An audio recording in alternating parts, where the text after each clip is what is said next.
एक आदमी, दो देश, एक राज जो 20 साल तक दफन रहा। 1979 का साल था। पाकिस्तान के एक छोटे से शहर में एक शख्स रहता था जिसे सब लोग रहीम साहब के नाम से जानते थे। वो नमाज पढ़ता था, उर्दू बोलता था, पाकिस्तानी खाना खाता था, पाकिस्तानी कपड़े पहनता था। उसके पड़ोसी उसे अपना मानते थे। उसकी दुकान थी, उसके दोस्त थे, उसकी एक पूरी जिंदगी थी। लेकिन उस जिंदगी में एक ऐसा राज छुपा था जो अगर किसी को पता चल जाता तो उसी रात उसकी लाश किसी नाले में मिलती। वो रहीम साहब नहीं था, वो एक हिंदुस्तानी था, और वो वहां था भारत की खुफिया एजेंसी रॉ के लिए। 20 साल, 2 दशक, 7,000 से ज्यादा रातें एक ऐसे मुल्क में जो उसका दुश्मन था, जहां अगर पकड़ा जाता तो कोई सरकार उसे बचाने नहीं आती, कोई वकील नहीं, कोई दूतावास नहीं, कोई इंसाफ नहीं, बस एक गोली और खामोशी। ये कहानी है उस इंसान की जिसने अपनी पूरी जिंदगी एक झूठ में बिताई ताकि उसका देश सच में जी सके। उत्तर प्रदेश के एक छोटे से कस्बे में 1940s के दशक में एक लड़का पैदा हुआ। घर में गरीबी थी लेकिन दिमाग तेज था, पढ़ाई में होशियार, भाषाओं में माहिर, हिंदी, उर्दू, अंग्रेजी सब कुछ बड़ी आसानी से सीख लेता था। लेकिन जो चीज उसे सबसे अलग बनाती थी वो था उसका चेहरा। उसका चेहरा इतना तटस्थ था, इतना आम कि उसे देखकर कोई नहीं कह सकता था कि वो हिंदू है या मुसलमान, भारतीय है या पाकिस्तानी। ये एक ऐसी खूबी थी जो जासूसों के लिए किसी खजाने से कम नहीं होती। 1965 की लड़ाई के बाद भारत और पाकिस्तान के बीच जो खाई थी वो और गहरी हो गई थी। Raw research and analysis wing जो सिर्फ 1968 में बनी थी, उसे ऐसे लोगों की सख्त जरूरत थी जो दुश्मन की जमीन पर जाकर आंखें और कान बन सकें। और इस लड़के को एक दिन बुलावा आया। कहां से, कैसे, ये आज भी एक राज है, क्योंकि रॉ के रिक्रूटमेंट के तरीके कभी सार्वजनिक नहीं होते। लेकिन इतना तय है, उस लड़के ने हां कहा और उस हां के साथ उसकी असली जिंदगी खत्म हो गई और एक नई जिंदगी शुरू हुई। एक ऐसी जिंदगी जिसे वो कभी किसी को नहीं बता सकता था। रॉ की ट्रेनिंग ये कोई फिल्मों वाली ट्रेनिंग नहीं होती, ये कोई बंदूक चलाना और गाड़ी दौड़ाना नहीं होता। ये होता है अपने आप को मिटाना, अपना नाम भूलना, अपना धर्म भूलना, अपने घर की यादें भूलना, अपनी आवाज में वो लहजा लाना जो तुम्हारा नहीं है, अपने हाव भाव बदलना, अपने खाने की आदतें बदलना, अपने सोचने का तरीका बदलना। महीनों तक उसे उर्दू का पाकिस्तानी लहजा सिखाया गया जो हिंदुस्तानी उर्दू से बिल्कुल अलग होता है। पाकिस्तान के अलग अलग शहरों की बोली, वहाँ के रीति रिवाज, वहाँ का खाना पीना, वहाँ की राजनीति, वहाँ की गलियाँ, सब कुछ रटाया गया। इस्लाम की बारीकियां सिखाई गईं, इस तरह कि वो किसी असली मुसलमान से ज्यादा जानकार लगे। नमाज का एक एक कदम, कुरान की आयतें, रमज़ान के तौर तरीके, सब कुछ। उसे एक नई पहचान दी गई, एक नया नाम, एक नया परिवार जो कागज़ों पर था लेकिन असल में नहीं था, एक नई जन्म की तारीख, एक नया इतिहास और सबसे ज़रूरी एक नया जज्बा।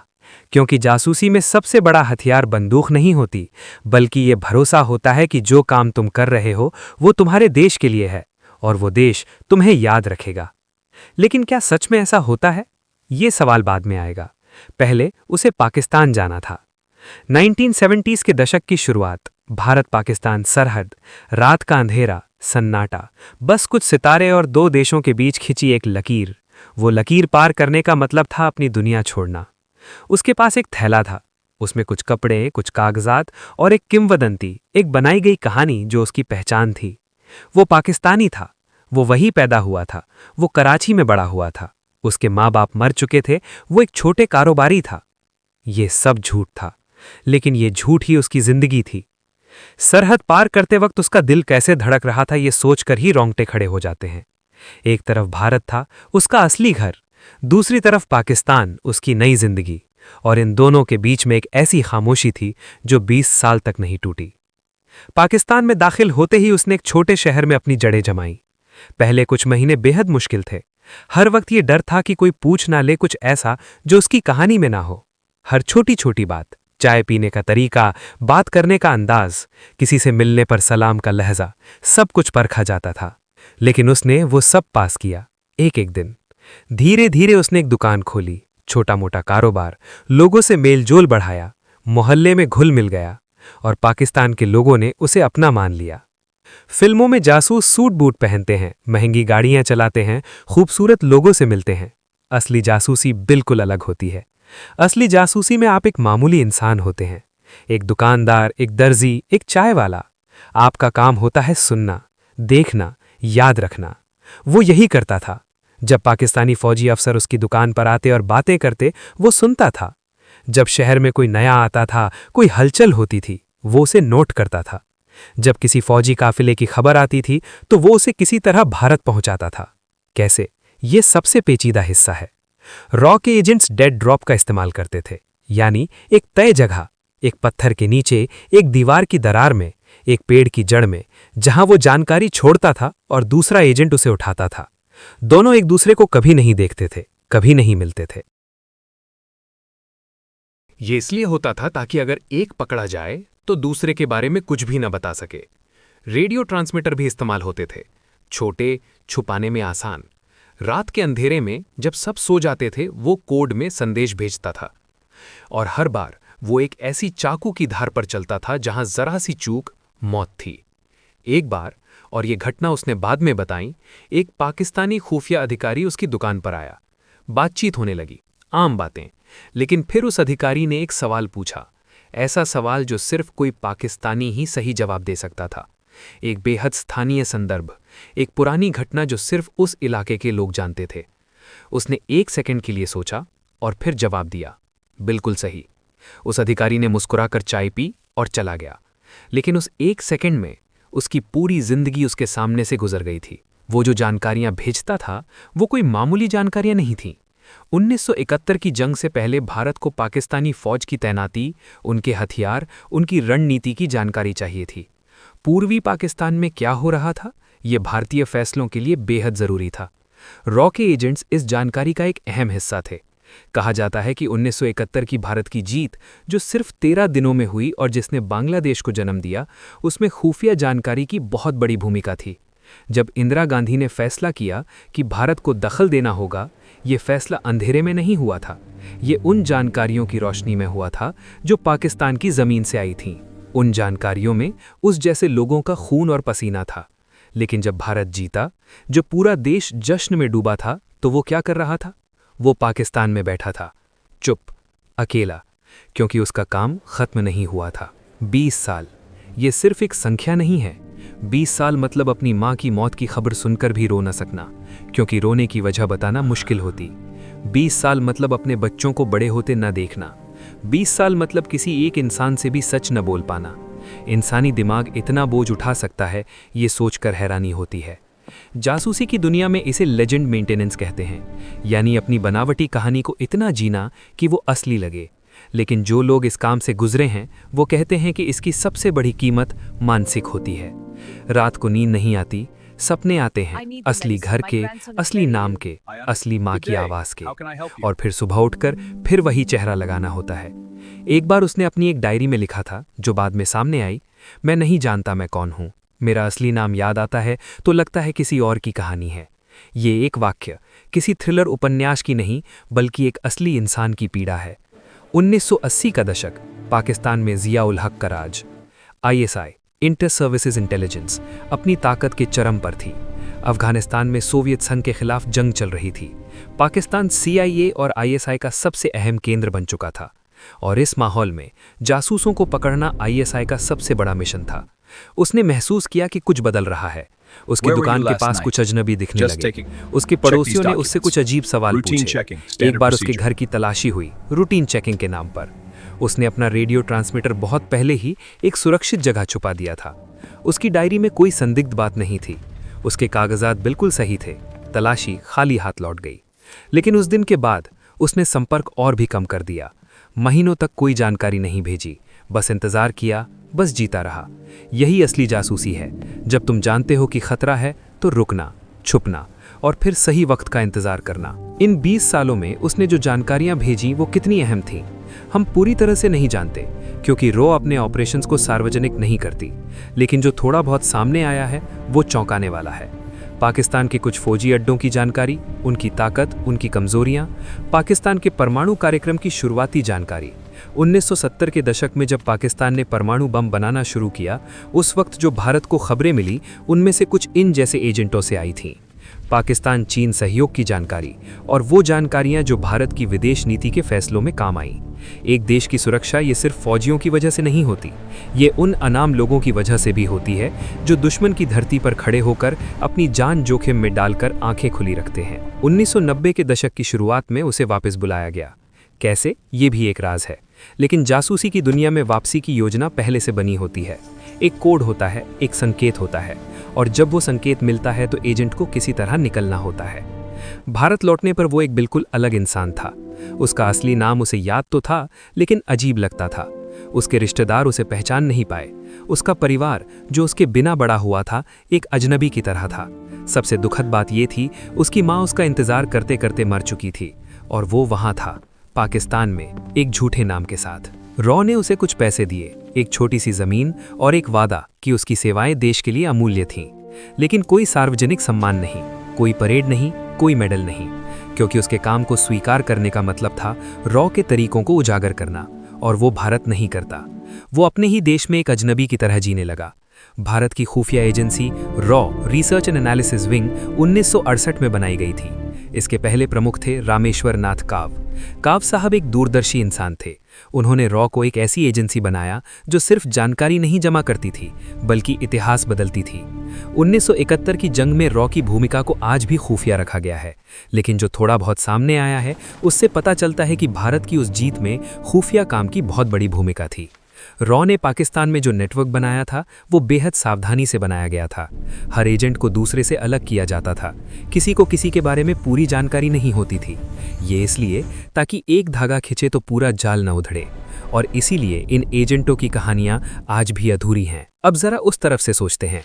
ISI, inter services intelligence, Pakistan की सबसे ताकतवर संस्था। इसे दुनिया की सबसे खतरनाक खुफिया एजेंसियों में गिना जाता है। ISI ने भारतीय एजेंटों को पकड़ने के लिए खास विभाग बनाया हुआ था। उनके पास काउंटर इंटेलिजेंस की पूरी फौज थी, और फिर भी वो 20 साल तक नहीं पकड़ा गया। ये इस बात का सबूत है कि उसकी ट्रेनिंग कितनी पक्की थी, उसका दिमाग कितना तेज था, और उसकी हिम्मत कितनी गजब की थी।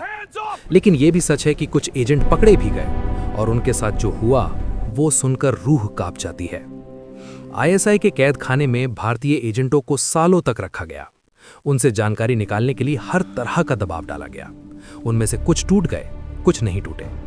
जो नहीं टूटे उनकी कहानियां दर्दनाक हैं। सरबजीत सिंह का नाम शायद आपने सुना हो। वो एक ऐसे इंसान की कहानी है जो पाकिस्तान में पकड़ा गया और दशकों तक उसकी जेल में सड़ता रहा। उसकी मौत 2013 में एक जेल हमले में हुई।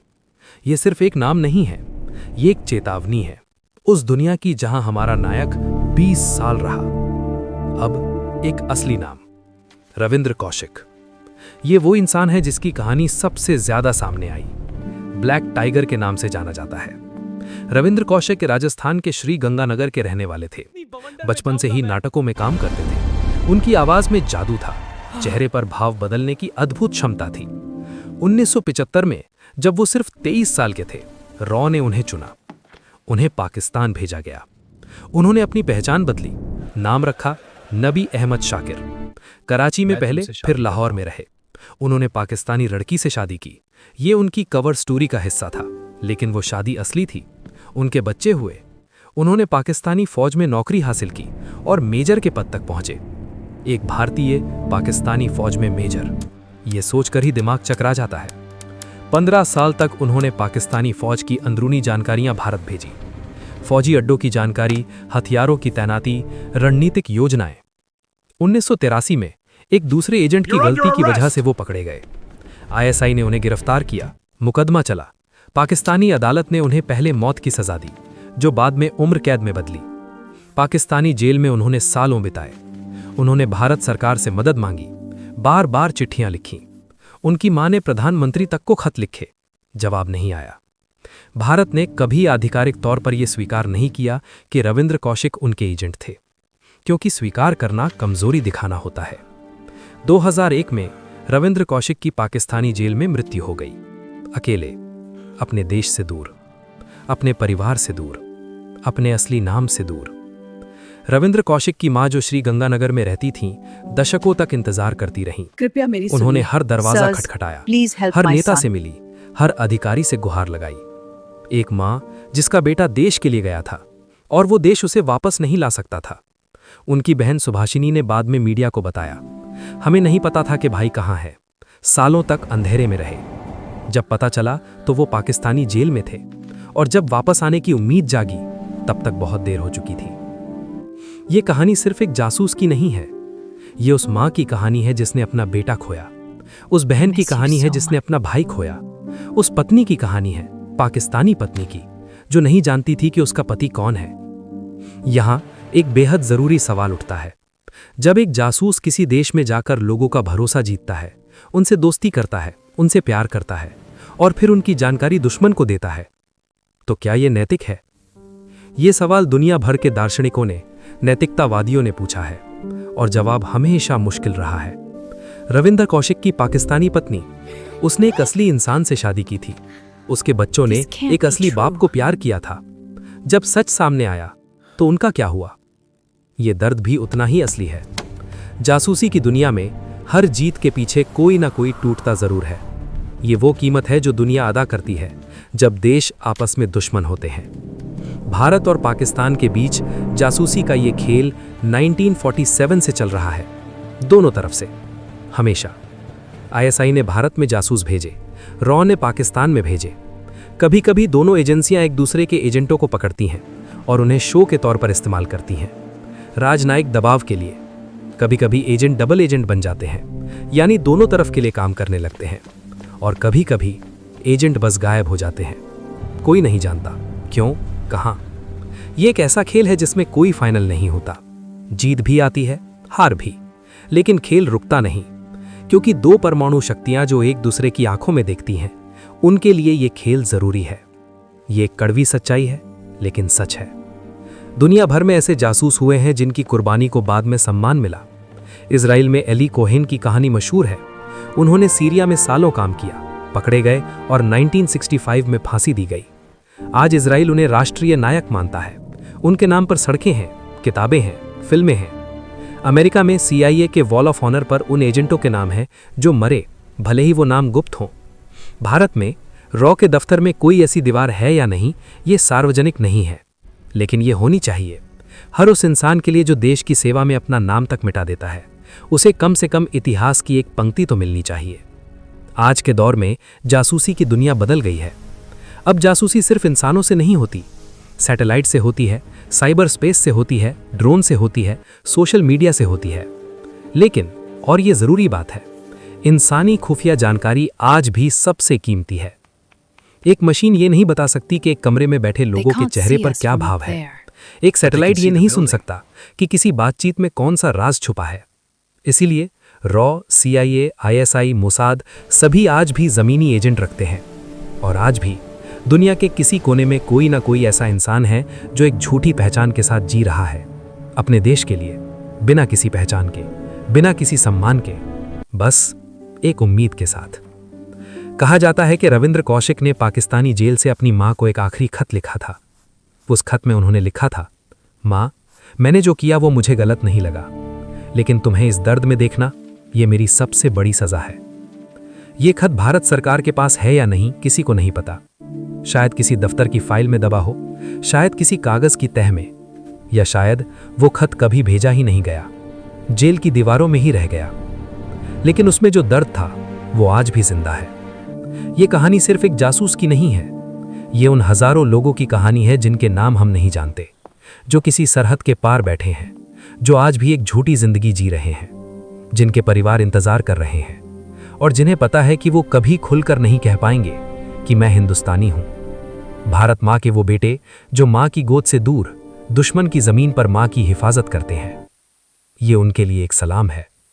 रविंद्र कौशिक, तुम्हें हम याद करते हैं। उन सभी अनाम जासूसों को जिनकी कब्रें भी हमें नहीं पता, उन्हें हम याद करते हैं। और उन परिवारों को जिन्होंने अपने लोगों को देश को सौंप दिया और बदले में सिर्फ खामोशी मिली, उन्हें हम याद करते हैं। देश की सुरक्षा की कीमत इतिहास की किताबों में नहीं लिखी होती, वो लिखी होती है उन माँओं की आंखों में जो रोज दरवाजे की तरफ देखती हैं, और उन बेटों की खामोशी में